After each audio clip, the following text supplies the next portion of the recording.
Hey guys, Hey.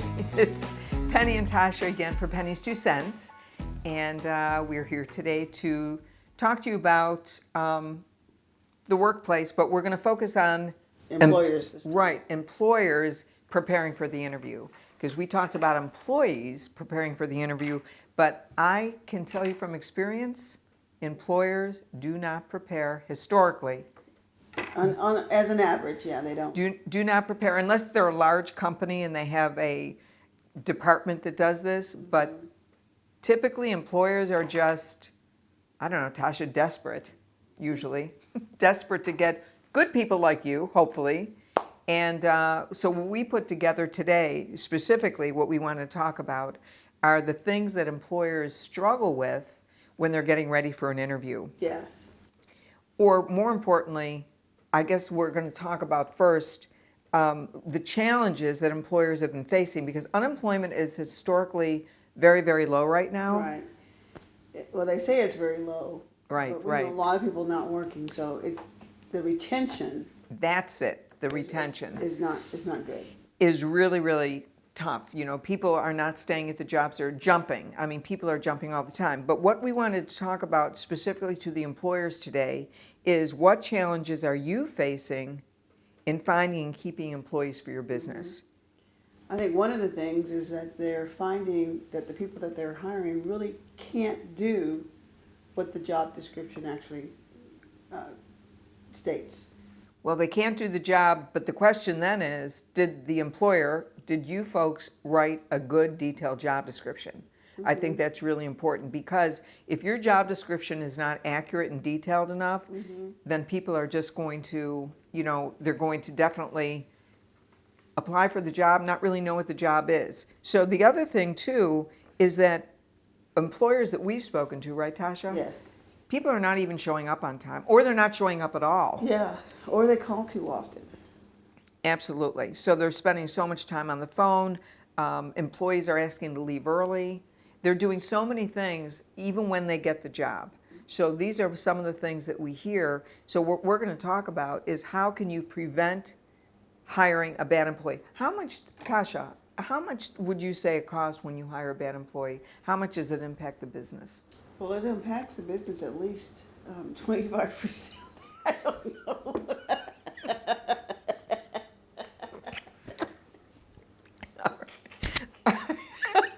All right, we're not going to talk.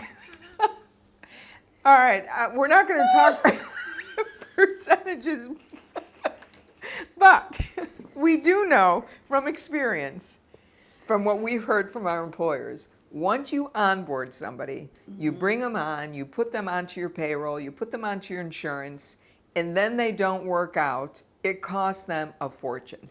Okay, you want just Yeah, general? I thought you wanted a specific number.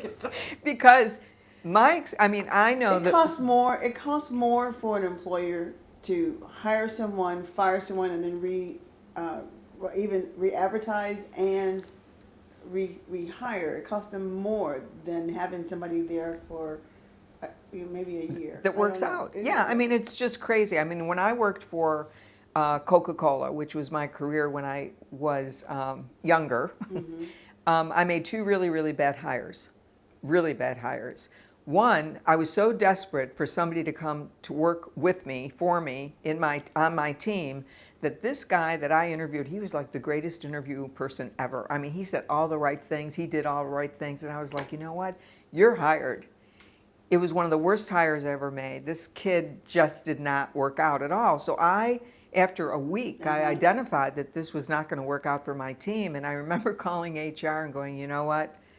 I really made a mistake. This guy is not who I need. I just need to let him go. And the response from them was, make it work. Yeah. It cost us too much to onboard him. Make it Make work. it work. So we know how difficult it is, right, when you hire the wrong person. So Can you actually hire the right people, you think? well, I think you can hire the right people if you really are very specific about the type of person that you need with the right skill sets, right? Yeah, and I think also not being afraid to say no when there's something about that person that is just a little off in that relationship. Yep. Not necessarily that the person is really off, but there's something that just doesn't gel with either company policy, Right, right. staff that's already there. Mm-hmm. Oh my the God, that's goals so of the important. company. Yeah, and one of the pennies 2 cents that we talk about is that in the interview process, when you're interviewing, Mm-hmm. the pennies 2 cents. This is one of my number ones. You should have 2 people in the interview. Always more than one person. Just Right. Don't be the only person interviewing. Right, and this is so important. The second person can be an observer. They can take notes. They can sit in the back of the room. They don't have to actively be interviewing. And they don't have to actively be an employer.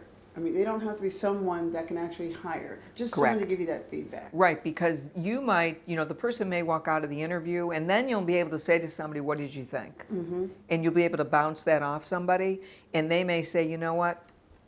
I didn't like them at all. Mm-hmm. And you've got a different perspective so you can have conversation to find out why they didn't like them. Or they might say, this person was great. We've got to Yes. so it really is. That's one of our big ones. 2 people in an interview at all times. And it doesn't have to be the person you like either. Oh, You know, I mean, like in one of my experiences, one of the hardest people in my office to get along with, I asked that person to be in the interview with me. And that was cool because she didn't get along with anybody. So getting her She didn't get along feedback- with you? No, not even me. After a while, it wasn't even me either. But in the beginning, it was. But just getting that feedback from them, and if you know their personality, know their character, then their feedback is also very, very helpful because it gives you a more rounded picture of what actually happened during that interview. And there's another thing, they call it the halo effect. And the halo effect is when you start to talk to somebody you're interviewing and you say to them, for example, so, where did you grow up? And they say, I grew up in Pittsburgh. And you're like, oh my God, me too. And then you go, really? Where did you live in Pittsburgh? And you start to mention, they go, I know where that is. Where'd you go to high school? And you have this whole conversation, and then it's like, do you know where this restaurant is, or do you know this person? And all of a sudden, you are like, oh my God, this is the best person ever for the job. I'm going to hire this person. Right. They have no skills that you need, but you like them. So at least this other person will say to you, time out. This isn't a person that's going to work for us, right? Yes. And remember that during an interview, the employer, as a good employer, as a good hiree, that you're going to hire someone, hirer rather, you're going to want to hire someone based on across the board Skills. I mean, it's like, and everybody's going to get the same question and the same time frame. Like you have a 2-hour interview with someone, and that happened because you talked too much or something, maybe. But you had a 2-hour interview. From that point on, that sets a precedent. You've got to have a 2-hour interview with everybody else. You can't just have a 5-minute interview with somebody and say, we're done, because I already know who I'm going to hire. You've got to have a 2-hour interview with everybody. Yeah. So thinking that far ahead, keep it, if you don't want it to go 2 hours, then make sure you don't go over 2 hours. Yeah, and I think that some employers, again, through our experience, they just don't prepare enough for the interview. So the next time we talk, we're going to talk specifically about how to prepare, just like we did for the employee. We're going to talk about the employer. So we were going to see you again, and Tasha. See you later. Thanks so much. Thank you. Bye-bye.